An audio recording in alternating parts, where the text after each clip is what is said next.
고개를 드시고요. 그리고 제 얼굴을 한번 쭉 봐주세요.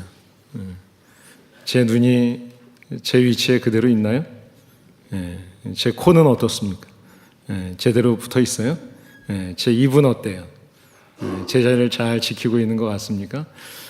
우리가 사람의 얼굴을 보면 눈은 눈의 자리에, 코는 코의 자리, 입은 입의 자리가 있습니다. 우리가 살면서 보면 우리의 가정도 마찬가지입니다. 가정에 보면 아버지는 아버지의 자리가 있고 또 어머니는 어머니의 자리가 있고 또 아내는 아내의 자리, 남편은 또 남편의 자리, 그리고 아들은 아들의 자리가 있고 딸은 딸의 자리가 있습니다. 사회를 보면 사회에서도 지도자들은 지도자들의 자리가 있고 또 국민들은 국민의 자리가 있죠. 학교에 가면 선생님들은 선생님들의 자리가 있고 또 학생들은 학생들의 자리, 신분이 있습니다. 우리가 이 세상을 살아가면서 모두가 각자의 자리가 있습니다. 제 자리가 있죠. 그런 의미에서 인생은 존재한다. 우리가 사람이 존재한다. 그런 이야기를 하는데 인생이 존재한다는 것은 다른 것이 아니라 각자가 있는 자리에서 자기의 그 위치에서 자기에 맡겨진 역할, 그 일을 지키면서 잘 감당하는 사람, 그런 사람을 우리가 인생이 존재하고 인간이 존재한다 그렇게 표현을 할 겁니다. 그런 의미에서 사람은 존재의 의미를 놓고 보면 또 세 가지의 사람으로 구별할 수가 있을 겁니다. 우리가 이 세상을 살아가는데 첫 번째로 그 자리에 있으나 마나한 사람이 있습니다. 있으나 마나한 사람, 존재 가치가, 존재 의미가 별로 없는 사람이겠죠. 또 어떤 사람은 그 자리에 있으면 안 되는 사람이 있습니다. 그 사람 때문에 자리가 욕되게 하는 그런 사람이 있습니다. 그러나 또 다른 한 사람이 있습니다. 그 사람은 그 자리에 꼭 필요한 사람입니다. 꼭 필요한 사람, 그 사람이 없으면 안 되는 사람, 그 자리에. 그래서 그 사람 때문에 그 자리가 빛나는 사람. 우리가 어떤 사람이 되면 좋을까요? 우리에게 맡겨진 자리가 있습니다. 그 제자리를 잘 지키고 보내시고 또 세워주신 자리에서 자기의 역할을 잘 감당하는 저와 여러분 되시기를 예수님의 이름으로 축복합니다. 복음서라고 하는 것은 이 세상에 오셔서 이 세상에 있어야 될 자리에 있으시고 또 그 자리에서 해야 될 일을 잘 감당하시고 행동으로 보여주셨던 예수 그리스도의 생애, 그 생애와 그 말씀, 그 사역들을 이렇게 기록해 놓은 것이 복음서입니다. 이 복음서가 사복음서라고 우리가 이야기할 때 마태마가 누가 요한복음을 이야기하는데 그중에 마태마가 누가복음을 공관복음이다 이렇게 표현을 합니다. 이 공관복음이라는 의미는 어떤 의미인가 하면 함께 본다는 의미입니다. 그러니까 같은 상황에서 같은 시대에 같은 것을 함께 같이 보는 거예요. 그래서 마태마가 누가복음을 이렇게 보시게 되면 같은 시대적인 상황 속에서 같은 사건을 이렇게 이야기하는, 그래서 같은 이야기가 많이 이렇게 중복되는 것을 보게 됩니다. 그래서 많은 공통점이 있죠. 제가 이제 교회 부임해서 창세기부터 이제 매일 한 장씩 새벽에 말씀을 읽기 시작한 것이 이제 구약을 어저께 말라기 이제 마지막 4장으로 이제 다 마무리했습니다. 그리고 오늘부터 우리가 매일 한 장씩 읽는 말씀이 이제 마태복음으로 시작이 됩니다. 이 마태복음의 신약성경 특별히 사복음이 시작이 되면서 마태마가 누가 요한복음이 시작되는데 이 사복음은요 그 대상에 따라서 이렇게 같은 예수님에 대한 이야기, 같은 상황들을 이야기하고 있지만 그 대상이 조금 달라요. 그래서 그거 알고 좀 읽으면 조금 이해가 좀 쉽습니다. 마태복음 같은 경우에는 유대인의 왕으로 오신 예수님에 대한 이야기입니다. 그러니까 유대인이 대상이에요. 그리고 마가복음 같은 경우는 종으로 오신 예수님에 대해서 표현하고 또 누가복음은 인자로 오신 예수님, 또 그리고 요한복음에 가서는 이제 하나님의 아들로 오신 예수님, 그런 쪽으로 이제 포커스가 되는 것을 보게 됩니다. 우리가 성경을 읽다 보면 신앙생활을 처음 하고서 성경 한번 읽어봐야겠어 이런 생각하게 되죠. 여러분 한번 일독하신 분 계세요? 일독 아마 대부분 많이 해보셨을 거예요. 근데 성경은 많이 내가 좋아하는 성경은 많이 읽는데 일독은 안 해봤어 하는 분도 있을 겁니다. 그때 언젠가 내가 한번 일독해야 되겠다. 창세기부터 이제 시작하는 거죠.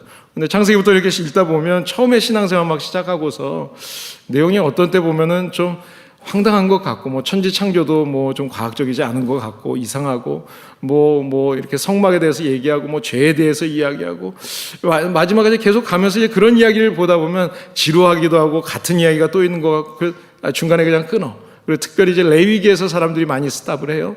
그리고 나서 신약 성경이 좀 쉽다니까 신약 성경 시작하자. 신약 성경을 딱 읽으면 이제 처음 시작하는 게 오늘 본문 말씀이죠. 본문 말씀이 뭐라고 이야기합니까? 첫 장에 도무지 알 수 없는 유대 사람들의 이름이 막 나오는 겁니다. 그리고 그 이름에 이어서 하는 이야기는 낳고 또 낳고 계속 그 이야기 이렇게 보다 보면 이게 뭐야? 그래서 읽기를 이제 중단하는 경우들이 종종 있습니다. 저도 이제 예전에 그랬던 경험이 있습니다. 그런데 신약 성경에서 왜 처음부터 이렇게 족보, 예수님의 족보를 이야기하는 건데 이 족보를 이렇게 쭉 나열해 놨을까? 그런 것을 이유를 한번 우리가 생각해 보면 거기에는 반드시 이유가 있습니다.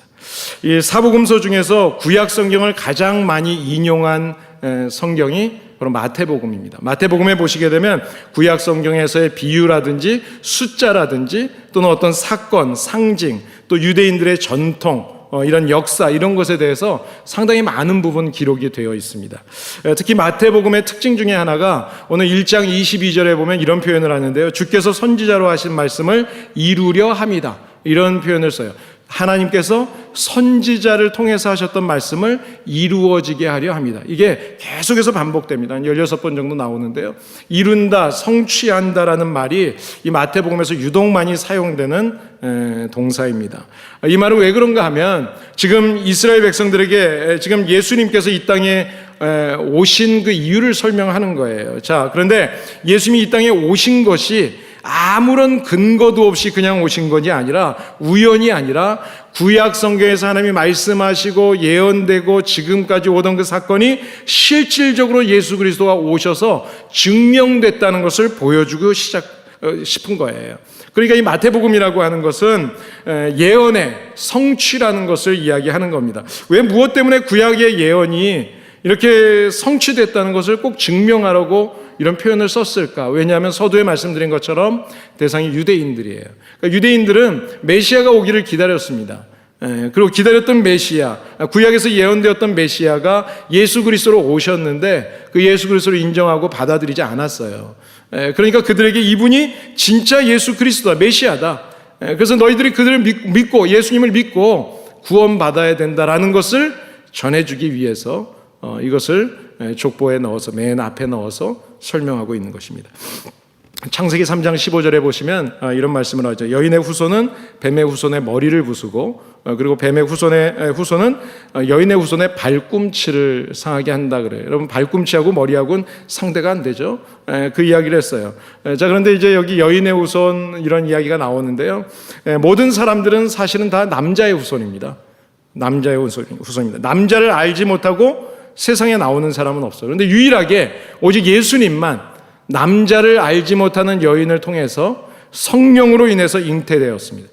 그분이 바로 예수 그리스도입니다. 그러니까 오직 그 예수 그리스도 한 분, 그 예수님을 통해서 인류를 구원하실 계획을 하나님은 이미 창세기 3장 15절에서 계시하셨고요. 그리고 계속되는 시간 속에서 아담이 타락했을 때 그 순간부터 하나님은 우리 인류를 구원하시기 위해서 지금도 그때부터 지금까지 역사를 하셨다는 거예요.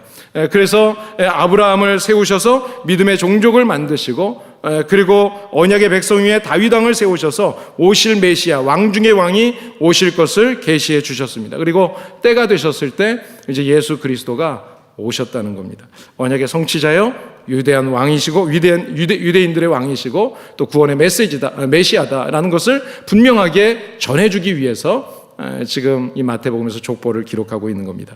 자, 그러니까 이 마태복음의 중요한 메시지를 우리가 뭘 생각해야 되는가 하면 예수 그리스도가 오셨다고 하는 것은 우연이 아니라 필연이라는 거예요.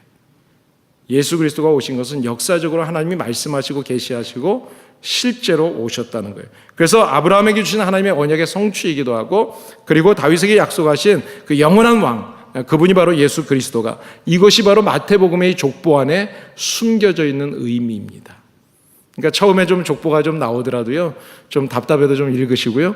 혹시 답답하시면 한 분 한 분의 이름을 좀 설치하셔서 공부하셔서 보시면 그 의미를 알 수가 있어요. 자, 이사야서 7장 14절에 보시게 되면 예수님의 오심에 대한 이야기를 하는데 이렇게 이야기합니다. 주께서 친히 징조로 너희에게 주실 것이라. 보라, 처녀가 잉태하여 아들을 낳을 것이요 그의 이름을 임마누엘이라 하리라. 이 하신 말씀이 오늘 우리가 보는 마태복음 1장에서 이 말씀이 이루어지고 있습니다. 자, 1장 21절부터 우리 23절까지 한번 같이 읽어보겠습니다. 아들을 낳으리니 이름을 예수라 하라. 이는 그가 자기 백성을 저희 죄에서 구원할 자이심이라. 이 모든 일에 된 것은 주께서 선지자로 하신 말씀을 이루려 하심이니 가라사대 보라, 처녀가 잉태하여 아들을 낳을 것이요 그 이름은 임마누엘이라 하리라 하셨으니 이를 번역한즉 하나님이 우리와 함께 계시다 함이라.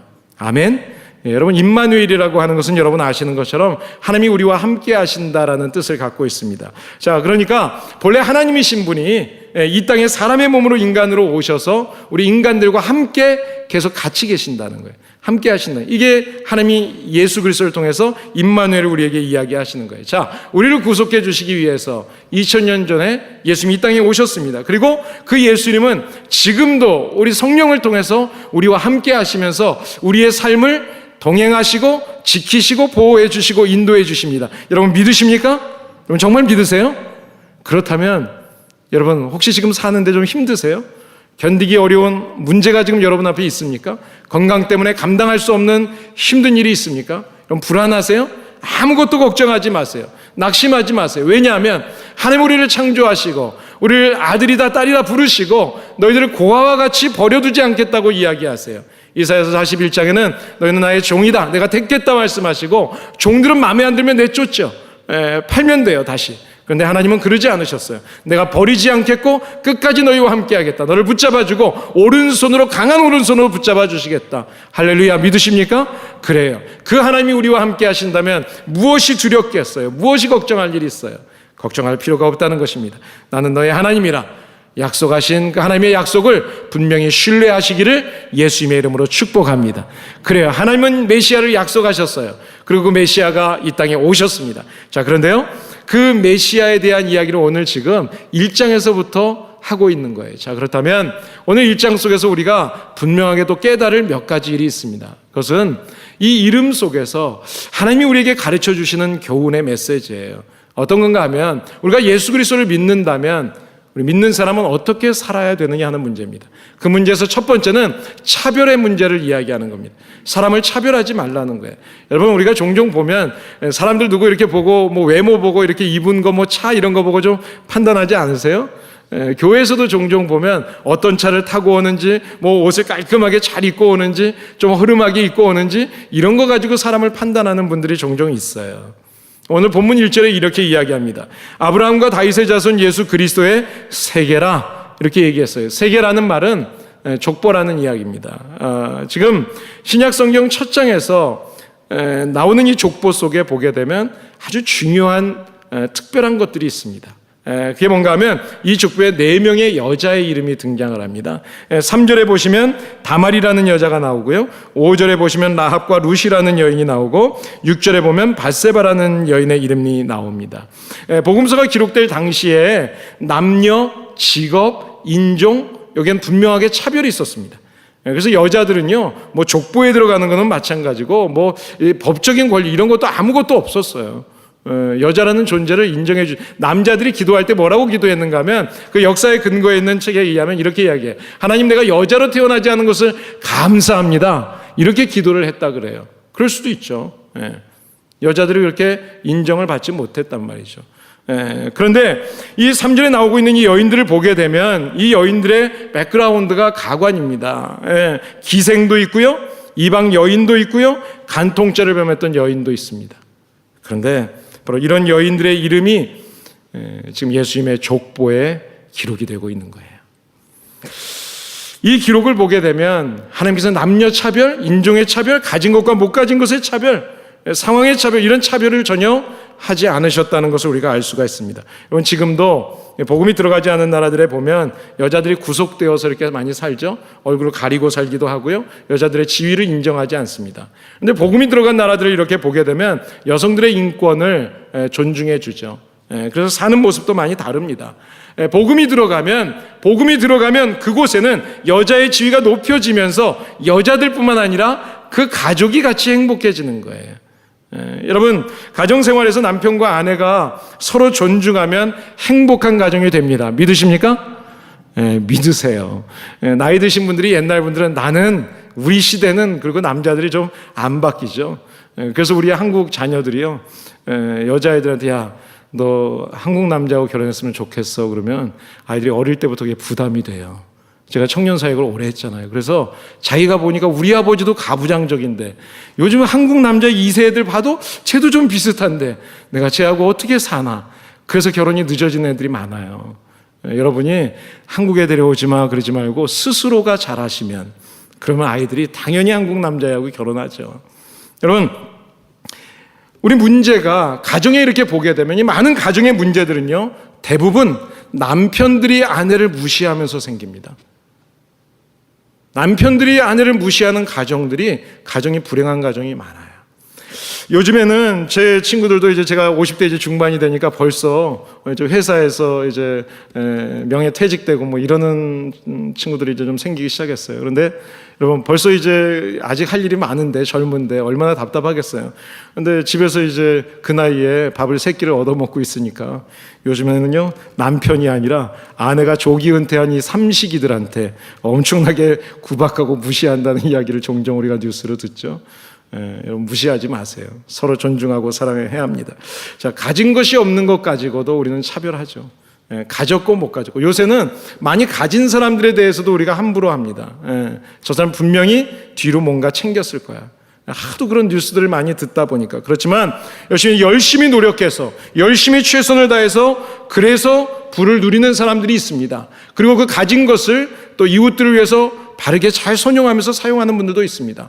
함부로 우리가 다른 사람을 비난할 필요 없어요. 혹시 내가 가진 것이 없다면 내가 노력해서 많이 가지면 돼요. 그리고 그것을 가지고 열심히 좋은 일에 쓰임 받으면 되는 거죠. 또 내가 이미 많은 것을 누리고 있다면 특권의식을 가지지 말고, 우리가 어차피 떠날 땐 다 똑같이 아무것도 가지지 못하고 갑니다. 똑같습니다. 그걸 일찍 깨달은 사람이 지혜로운 사람이죠.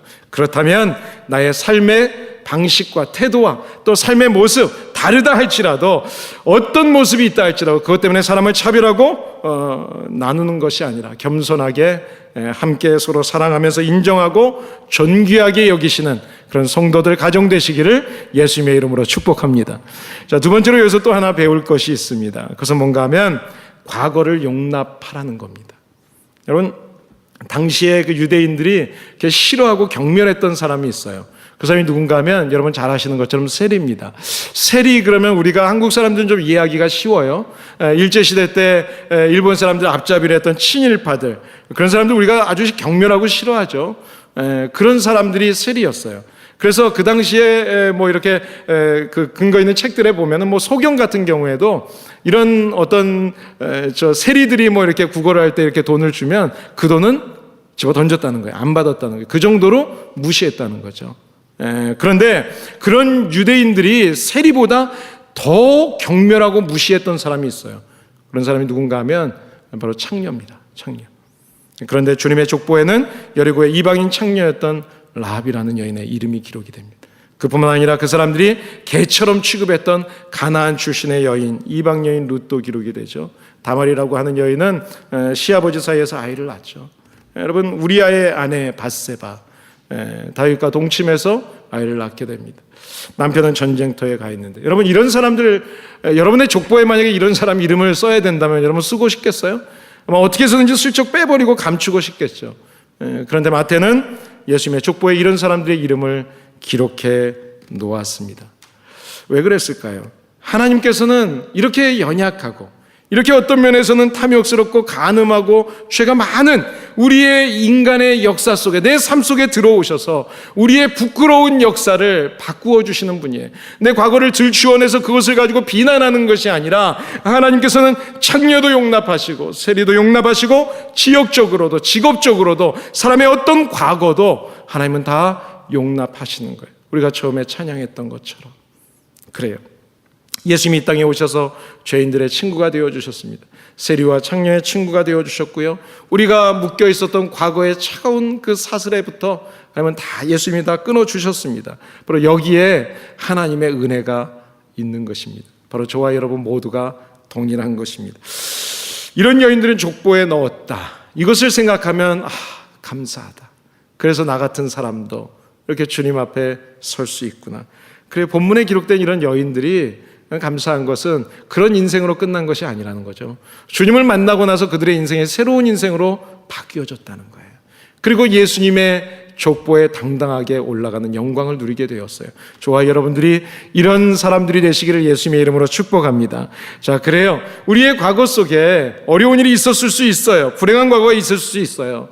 그러나 그 불행했던 과거가 이제 주님 안에서는 아무런 문제가 되지 않는다는 것입니다. 우리가 주님 앞에 그 문제를 가지고 내어놓으면 주님께서 그것을 다 해결해 주시고 이제는 주님 앞에서 새롭게 결단을 하면 말의 쓴물이 단물이 되게 하시는 것처럼 저와 여러분들의 인생 가운데 슬픔을 기쁨으로 바꾸시는 놀라운 은혜의 역사가 있게 되는 것을 경험하시게 되시기를 예수님의 이름으로 축복합니다. 여러분, 사람을 보면 누구나 허물이 있어요. 저도 허물이 많은 사람입니다. 약점이 있는 사람입니다. 그런데요, 저를 보면서 뭐 좋은 점만 보일 수 있겠어요? 싫어하는 게 보일 수도 있겠죠. 그런데 바로 그때가 진정한 사랑을 할 때입니다. 내가 아내의 모습, 남편의 모습을 보면서 또 성도들의 모습을 보면서 목회자를 보면서 또 교회의 모습을 보면서 허물이 있고 약점이 있고 부족한 모습이 보인다면 그때 내가 나서야 될 때예요. 진짜 사랑이라고 하는 것은 부족해도 사랑하는 겁니다. 부족해도 사랑하는. 그게 진짜 사랑이에요. 진짜 사랑은 조건을 사랑하는 게 아니에요. 진짜 사랑은 그 사람의 존재를 사랑하는 거예요. 그 사람을 사랑하는 거예요. 좋은 점 때문에 사랑하는 것이 아니라 좋은 점뿐만 아니라 나쁜 점까지도 사랑해 주는 것. 이것이 바로 진짜 사랑입니다. 부족한 점을 나의 사랑으로 보듬어 주고 덮어주는 사랑. 이런 진짜 사랑이 저와 여러분들의 가정과 일터와 교회 안에 풍성하게 되기를 예수님의 이름으로 축복합니다. 그래, 주님이 이 땅에 오셔서 우리의 죄를 다 용납해 주시기 위해서 십자가에서 죽어주셨어요. 그 죽으신 이후에 주님이 절망 가운데 두려움 가운데 있는 제자들을 찾아옵니다. 그리고 십자가의 그 아픔의 상처들을 보여줬을 때 그 제자들에게서 모든 두려움이 사라졌어요. 그리고 바로 주님의 그 상처를 통해서 주님의 상처는 패배의 상징이 아니라 승리의 상징이라는 것을 분명하게 나타내 보여주신 것입니다. 주님의 그 상처를 보고 이제 제자들이 다시 한번 힘을 얻었습니다. 영적으로 눈이 열리니까 그것이 절망이고 그것이 실패고 좌절이라고 생각했는데 오히려 그 십자가를 붙잡고 승리의 상징인 십자가를 전하는 그런 희망의 사람들로 바뀌어지게 된 것입니다. 여러분, 마태복음 1장의 족보는요, 내용을 쭉 보시게 되면 그 사람 한 사람 한 사람을 다 살펴보면 이스라엘의 흥망성쇠가 그 사람들의 삶 속에 다 기록이 되어 있습니다. 하나님께서 다윗과 솔로몬의 강성했던 때도 함께 하셨고 또 하나님께서 이스라엘이 죄 가운데서 몰락할 때도 하나님은 함께 하셨습니다. 모든 흥망성쇠에 하나님은 함께 하셨어요. 자, 예수님의 족보 속에는 이런 고난의 흔적들이 다 있지만 결국은 그 고난 중에서 예수님을 탄생시키시고 예수 그리스도를 통해서 희망이 없어 보이던 그 이스라엘 백성들에게, 바로 저와 여러분들에게 참된 희망을 우리에게 보여주신 것입니다. 여러분, 그렇기 때문에 우리는요, 우리의 과거가 조금 불행했다 할지라도 우리의 미래는 절대로 부정적이지 않습니다. 그 예수 그리스도를 바라보고 그 승리의 십자가를 바라보고 나가면 우리는 날마다 우리의 역사 속에서 하나님의 일을 이루실 놀라운 일들을 보게 될 것입니다. 여러분, 우리 안에 상처가 많이 있죠. 근데 어떤 사람은 상처를 가지고 괴로워하는 사람이 있고요, 상처를 가지고 오히려 그것을 극복하고 승리하는 삶을 사는 사람들이 있어요. 바다에 가면 이제 고래들이 있죠. 고래가 이렇게 다니다 상처를 입잖아요. 그럼 몸속에서 어떤 액체가 나오는데 그 액체가 용현향이라고 하는 그 향인데, 이게 여러분들 이제 남자 여자들이 제일 비싼 거 무슨 넘버가 써 있는 샤넬 어쩌고 하는 무슨 향수 있죠. 제일 비싼 향수 이렇게 칙칙 뿌리는 그 향수에 들어가는 재료가 바로 그 용현향입니다. 고래가 상처를 입고 고통 가운데서 뿜어내는 그 액체. 사랑하는 여러분, 우리 그리스도인들은 우리가 인생을 살면서 고통이 때로는 있을 때 그 고통 가운데서 하나님 앞에 엎드리며 기도하며, 그리고 주님이 그 기도를 들으시고 응답해 주시는 체험의 그 열매, 그것이 간증이 되고 그것이 아름다운 향기가 되고 그것을 통해서 하나님 앞에 영광을 드리게 될 줄을 믿습니다. 그래요. 우리의 실패는, 과거의 실패는 우리가 그것 때문에 막 쓰러지고 넘어질 수 있어요. 그러나 그리스도인들이 이제 예수 그리스도를 믿고 경험하게 된 어떤 실패가 있을 때는 그 실패에도 하나님의 섭리가 있다는 것을 분명히 믿으시기 바랍니다. 결국 합력하여 선을 이루셔서 용현료와 같은 그런 향료를, 용현향의 향료를 우리에게 나타내게 하실 줄을 믿습니다. 그래, 그 실패를 통해서 또 실패를 겪고 있는 그 사람들에게 내가 위로자가 될 수 있고 격려자가 될 수 있기 때문입니다. 그래서 우리가 실패하지 않는 게 중요한 게 아니에요. 실패하지 않는 게 중요한 게 아니라 실패 현장, 그 넘어지는 그 자리에서 다시 하나님과 손잡고 일어나는 것, 이것이 중요한 것입니다. 하나님의 강한 오른손을 붙들고 어떤 상황 속에서도 일어나시기를 예수님의 이름으로 축복합니다. 그래요. 우리 현재 어려움이라고 하는 것은 새로운 땅에서 새 일을 도모하기 위한 하나님의 메시지예요. 하나님의 메시지. 여러분, 하나님은 애굽에서 고통 가운데 있을 때 저들이 하나님 앞에 부르짖으니까 그때 하나님께서 그들을 부르십니다. 그리고 새로운 일을 할 수 있도록 새로운 땅으로 인도해 가십니다. 인도해 가시는데 하나님이 그냥 인도하시는 것이 아니라 과거로 또다시 회귀하지 못하도록, 돌아가지 못하도록 하나님께서 그들을 홍해를 건너게 하시고 요단 강을 건너게 하세요. 홍해를 건너게 하시고 요단 강을 건너게 하세요. 여러분, 그곳에서 하나님의 말씀을 믿고 들어가서 발을 담그는 사람, 그 담그라고 명령할 때 그 담근 사람만이 새로운 땅을 차지하게 되었고, 그 새로운 땅에서 하나님이 맡겨주시는 새로운 일을 감당할 수가 있었습니다. 때로는 우리가 이해되지 않는 일들이 내 앞에 펼쳐질 수 있어요. 그러나 분명히 하나님의 선한 섭리가 있다는 것을 믿고 그 약속의 말씀을 따라서 요단강에 발을 담그신다면 요단강이 갈라지는 역사를 보게 될 것입니다. 그리고 하나님이 약속하신 그 축복의 땅에서 하나님이 맡겨주신 새로운 일들을 할 수 있는 경험을 하게 될 줄을 믿습니다. 저와 여러분들이 그런 성도들이 되시기를 예수님의 이름으로 축복합니다. 하나님이 가장 좋아하는 성도, 하나님이 가장 좋아하는 성도는 어떤 성도일까? 과거에 매이지 않는 사람이에요. 그리고 새로운 미래를 향해서, 새 일을 향해서 나아가는 사람, 하나님은 그런 사람들을 좋아하시고 그런 사람들을 통해서 일하십니다. 때로는 우리가 어려운 일을 만날 때 감당할 수 없는 시험인 것 같지만 하나님은 분명히 말씀하십니다. 우리가 감당할 수 있는 만큼의 시험을 주시고 이미 피할 길을 예비하고 계신다고 분명히 말씀하셨어요. 그 주님 앞에 우리의 과거의 모든 것들에 매이지 말고 이제는 앞을 바라보고 하나님이 약속하신 축복의 땅을 향해서 함께 발을 담그시기를 예수님의 이름으로 축복합니다. 이제 마지막으로 예수님을 믿는 사람들이 가져야 될 행동, 그것은 이웃을 향해서 이웃에 대한 관심을 갖는 것입니다. 이웃에 대한 관심. 많은 사람들이 누가 내 이웃인가, 교회 안에서도요, 이렇게 갑자기 뭐 무슨 어려운 일들이 있으면 누가 내 편인가, 그리고 편 짜는 사람들이 있어요. 우리가 가져야 될 관심은 누가 내 편인지가 아닙니다. 내가 누구의 이웃이 되어야 될까? 내 눈이 내가 필요한 사람을 찾아야 되는 거예요. 이것이 바로 성도입니다.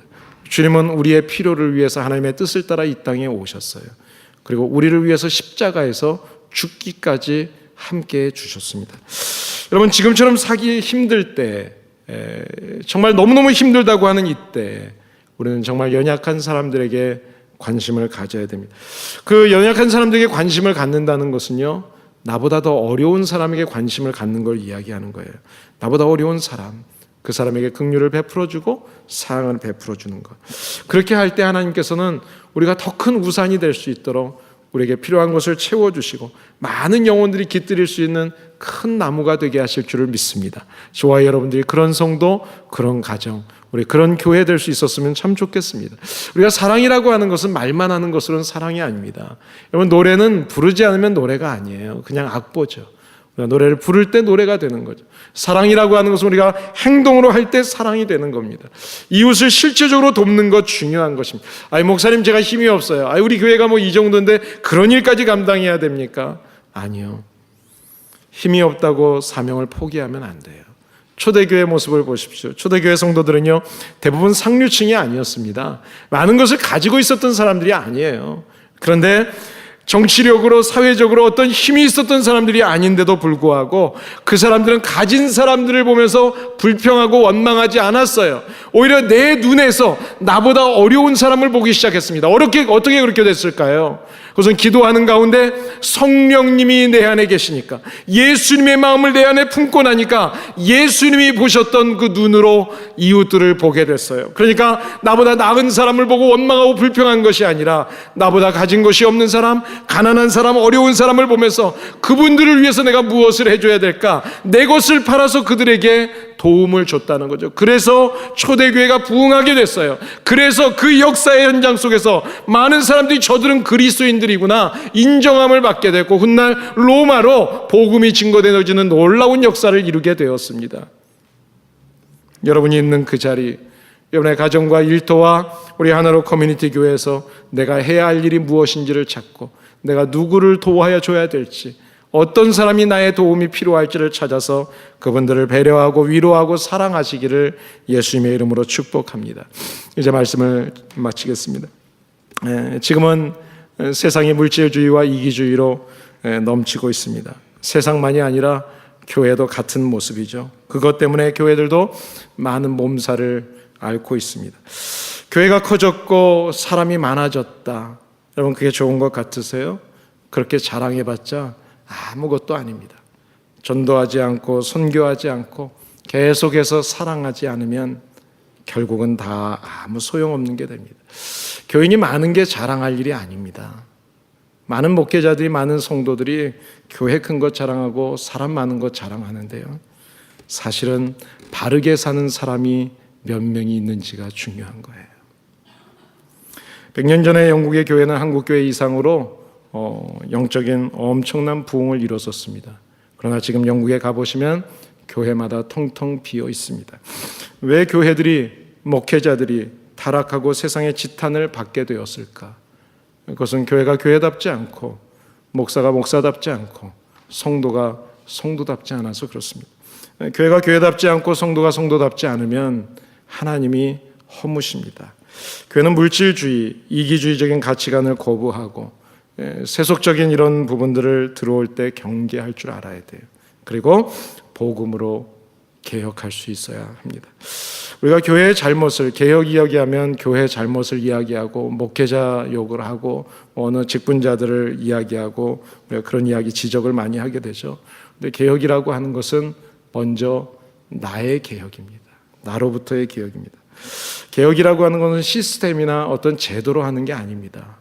개혁이라고 하는 것은 지속적인 주님의 말씀 앞에서의 나의 갱신이에요. 나의 변화입니다.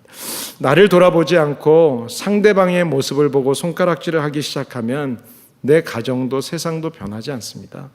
그렇지만 남을 개혁하려고 하면 소리만 커지지만 내가 먼저 변하면 내 가정도 변하고 우리 일터도 변하고 교회도 변하고 세상도 변하게 될 것입니다. 자기 개혁의 몸부림이 바로 이 세상의 교회의 개혁의 씨앗이 되는 것입니다. 먼저 하나님 앞에서 내가 하나님 앞에 바로 서 있는가? 정말 내가 내 죄를 하나님 앞에 고백하고 내 허물을 주님 앞에서 제대로 고백하고 있는지, 날마다 하루의 시작 또 하루를 마무리할 때 주님 앞에서 우리의 삶을 돌아보셔야 합니다. 여러분, 사람들은 죄 이야기하면 세상에 드러난 큰 죄만 가지고 이야기하죠. 요즘에 뉴스에 많은 정말 더러운 이야기들로 인해서 많은 사람들의 입방아에 오르는 사람들이 있습니다. 아주 작은 것일 거라고 생각했죠. 여러분, 바늘도둑이 소도둑이 되는 겁니다. 작은 것에서부터 하나님의 말씀을 지키지 않으면 큰 죄, 다 또 짓게 되는 거예요. 여러분, 이 세상에서 믿는 사람답게 산다는 거 참 쉽지 않습니다. 저도 자바에서 한 3년 일해봤더니요, 정말 믿음 생활하는 거 쉽지 않구나, 그런 생각하게 됐습니다.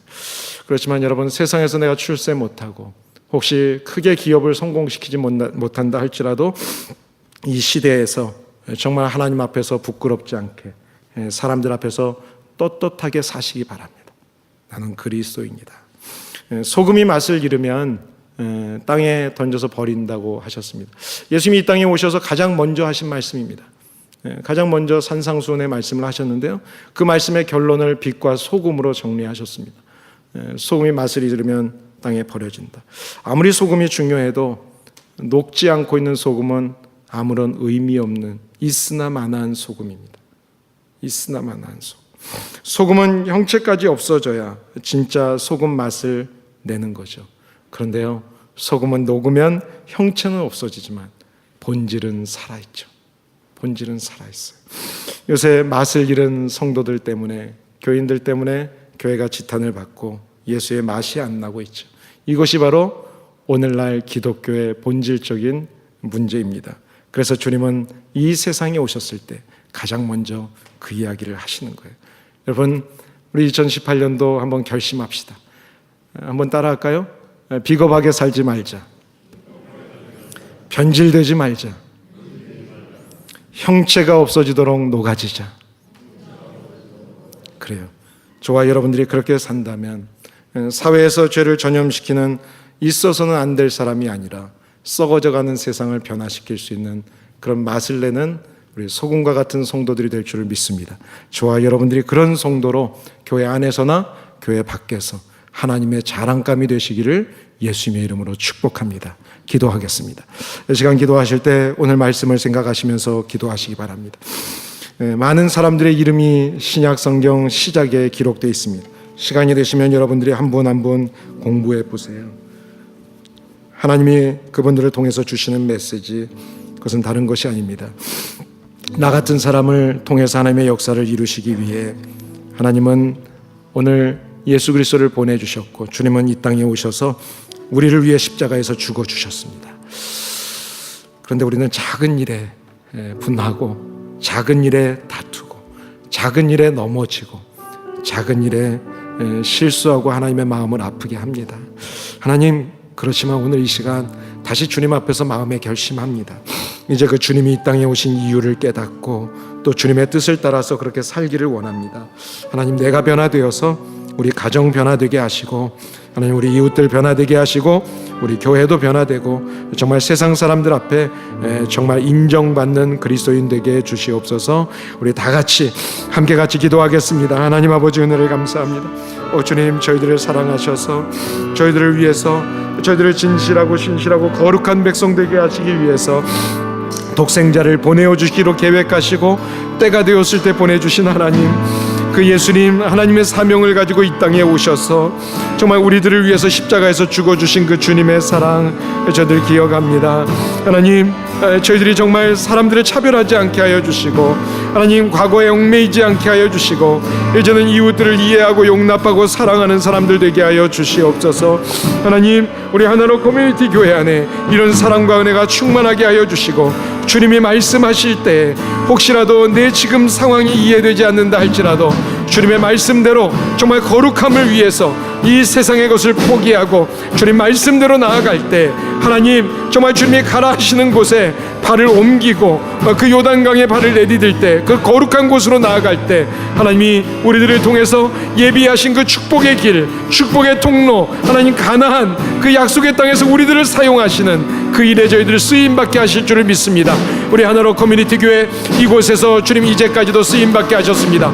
또 새로운 꿈과 비전을 저희들에게 주시고, 하나님 여기에서 좌절하고 낙심하고 또 쓰러져 있는 모습이 아니라 이제는 일어나서 다시 주님의 자녀답게 미래를 향해서 나아가기를 원합니다. 하나님이 이를 위해서 나아갈 때 저희들에게 하나님의 놀라운 능력의 역사를 이루어갈 수 있도록 하나님은 이미 우리들의 오른손을 붙잡아 주시고 주님이 일으키셔서 주님의 일에 쓰임받게 하시도록 인도하고 계시는 것을 감사합니다. 하나님, 이제 요단강에 함께 발을 디디겠습니다. 발을 담그겠습니다. 그리고 요단강이 갈라지는 그 길을 나아가겠습니다. 그리고 주님이 예비하신 그 가나안의 땅, 그 땅에서 주님이 맡겨주시는 새로운 사명, 하나님 우리의 다음 세대들을 위해서, 그리고 선교의 사명을 위해서 마지막 때 주님 앞에 우리의 몸과 마음을 바쳐서 살든지 죽든지 주를 위해 헌신할 수 있는, 그래서 마지막 때 주님 앞에 섰을 때 면류관을 받을 수 있는 그런 하나로 커뮤니티 교회 성도들이 되어질 수 있도록 우리 아버지 하나님, 우리의 마음속에 다시 한번 주님의 열정을 주시고